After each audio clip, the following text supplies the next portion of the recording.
हम जिस सभागार में बैठे हैं, इस सभागार में मुझे भी पिछले लगभग 10 वर्ष होने जा रहे हैं जब मुझे यहाँ बैठने का अधिकार मिला है।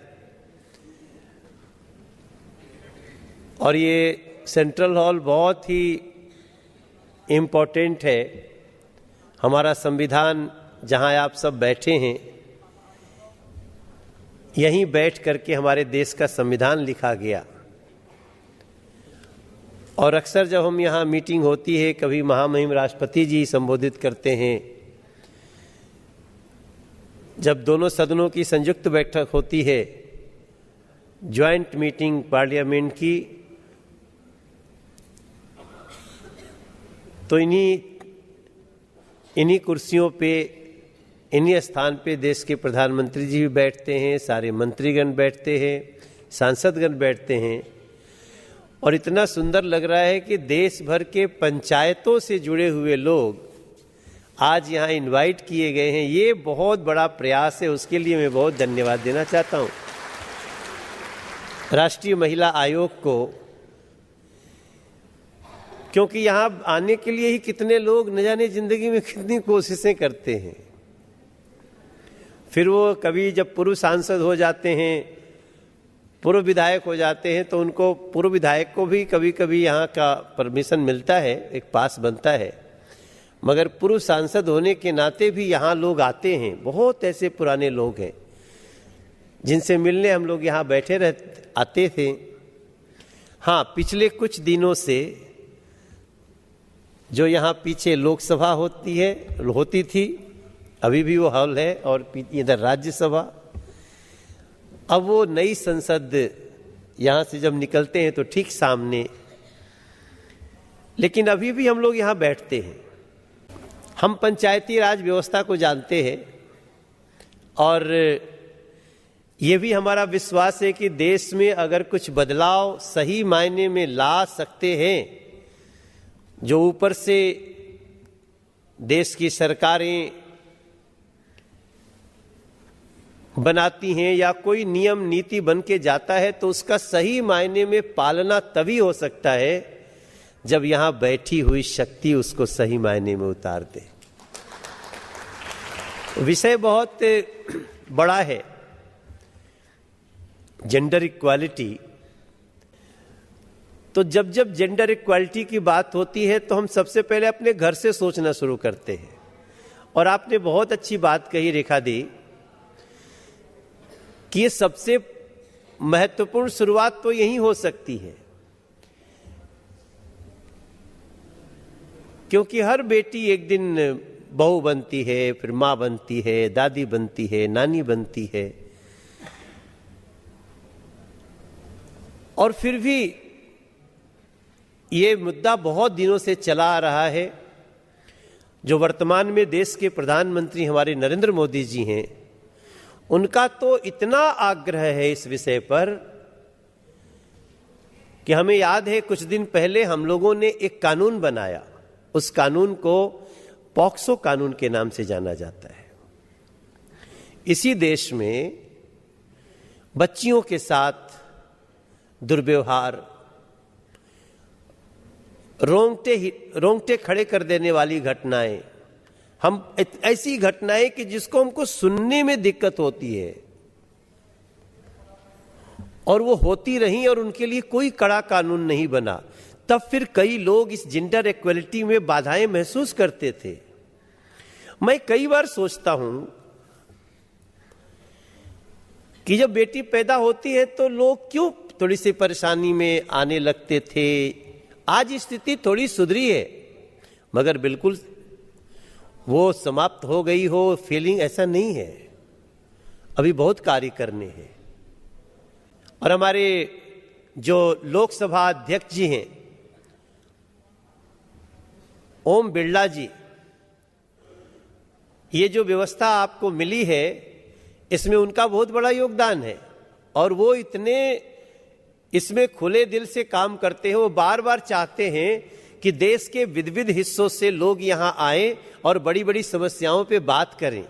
2-3 कानून हमने बनाए हैं संसद में, जो आप सबको ध्यान हो सबसे पहला कानून तो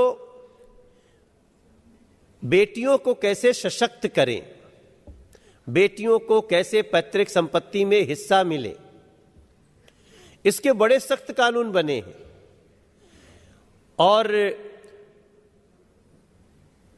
उसमें चुनौती क्या है कि जो पुरानी सोच चुनौती है,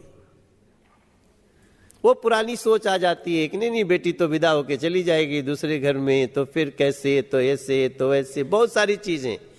इसका निदान हमें निकालना है।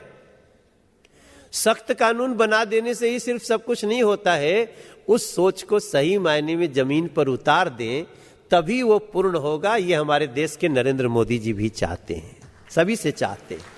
हम आप सभी से प्रार्थना करेंगे कि कानून बहुत अच्छे बने हैं, ऐसे कानून हैं जो महिलाओं को चाहे उनके प्रॉपर्टी के लिए, पैतृक संपत्ति में, या फिर उनके साथ कोई अपराध हो तो उसमें कम निश्चित समय में न्याय हो, इसके मामले में ये सारे कानून बहुत मजबूत बने हैं।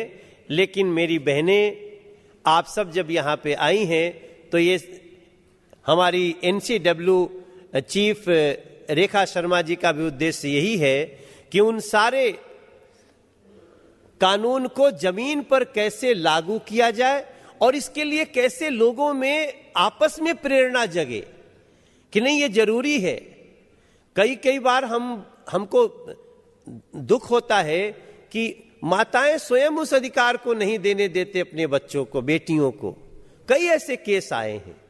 तो आइए हम लोग हमारे देश के यशस्वी प्रधानमंत्री नरेंद्र मोदी जी के नेतृत्व में और हमारे लोकसभा स्पीकर सर जिस तरह से कानून पास कराते हैं, उसकी जो आप लोग गति देखिएगा तो उसमें आपको बहुत खुशी होगा। उसको जमीन पर उतारने के लिए हम सब काम करें।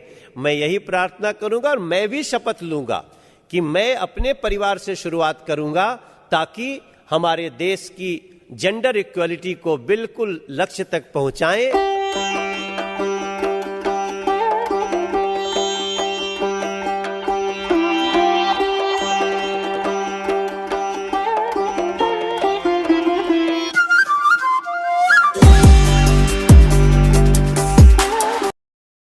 आप सभी की तरफ से इन दोनों संस्थाओं का मन से धन्यवाद व्यक्त करता हूं कि आपने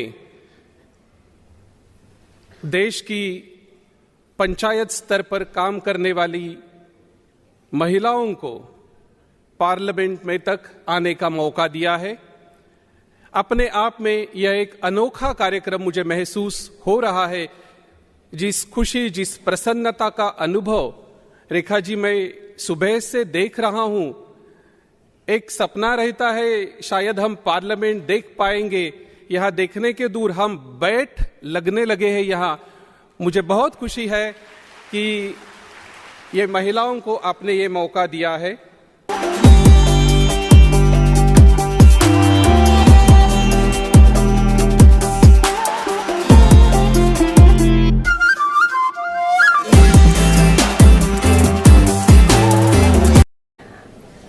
मेरी यहाँ आई हुई एकत्रित बहनें जगह जगह से, अर्बन लोकल बॉडीज से, पंचायतों से, ज़िला पंचायत, तालुका पंचायत, डिस्ट्रिक्ट्स और अर्बन लोकल बॉडीज़ और जो नोडल ऑफिसर्स अलग अलग जगह से आए हैं, उन सब का मैं स्वागत करती हूँ।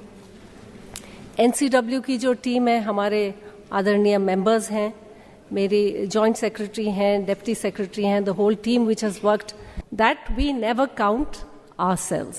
ओके, तो ये जो है ये उपनिषद का पुराना basically it is the root of all Upanishads कि you look at yourself, self is everything.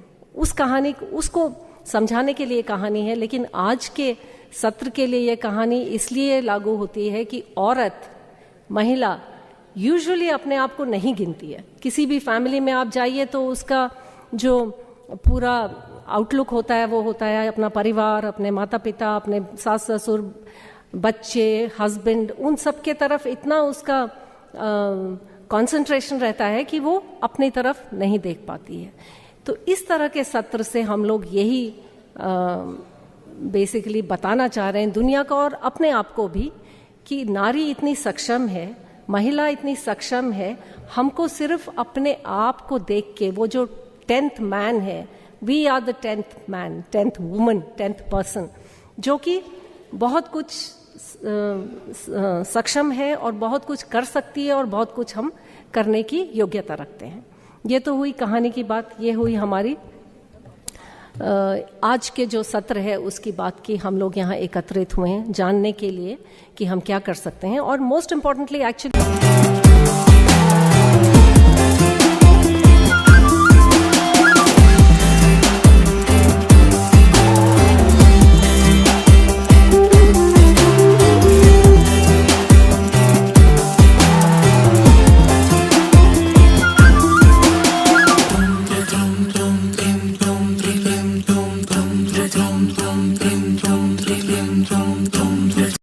अगर हम पंचायत से पार्लियामेंट की बात करते हैं तो मुझे नहीं लगता वो व्यक्ति जो अभी भी हाथ पकड़कर चलना चाहता है वो पंचायत से पार्लियामेंट तक पहुंच सकता है या उसके लायक भी है। हम उन्हीं महिलाओं को लाना चाहते हैं जो एकला चलो, अकेला चलना सीखती हों और अपने पीछे लोगों को चलाना सीखती हों। वही महिला आए जो अपने जैसी और लीडर तैयार करे। लीडरशिप की क्वालिटी सबसे बड़ी ये होती है कि आप अपने जैसा और लीडर तैयार करें। आप केवल लीडर बन के अकेला ना चलें, आपके पीछे लोग होने चाहिए और आप जो पीछे हैं उनको हाथ पकड़कर चलाना सिखाएं। महिलाओं में कहीं ना कहीं ये कमी है कि एक महिला ऊपर चली जाती है तो सोचती है नीचे वाली महिलाओं को हम नहीं लेके आएंगे, क्योंकि अगर वो आगे आ गई तो सीट जो ऊपर है वो खाली मेरे लिए नहीं रह जाएगी। लेकिन आप क्या सोचती हैं, अगर हम दूसरी महिलाओं का हाथ नहीं पकड़ेंगी तो और कैसे आगे बढ़ेंगी? अगर मैं नहीं चाहूंगी कि आप पार्लियामेंट में आए तो बाकी महिलाओं को कैसे स्थान मिलेगा? आज जब नारी शक्ति वंदन अधिनियम आ गया है तो हम महिलाओं का साथ नहीं देंगी तो उस बिल का क्या होगा? अगर हम वोट ही महिलाओं के लिए नहीं करेंगी, और पिछले कुछ इलेक्शंस में अगर आपने देखा होगा महिलाओं ने सरकारें बदलने का काम किया है। महिलाओं ने वोट डालकर सरकारें बदली हैं, सरकारें बनाई हैं।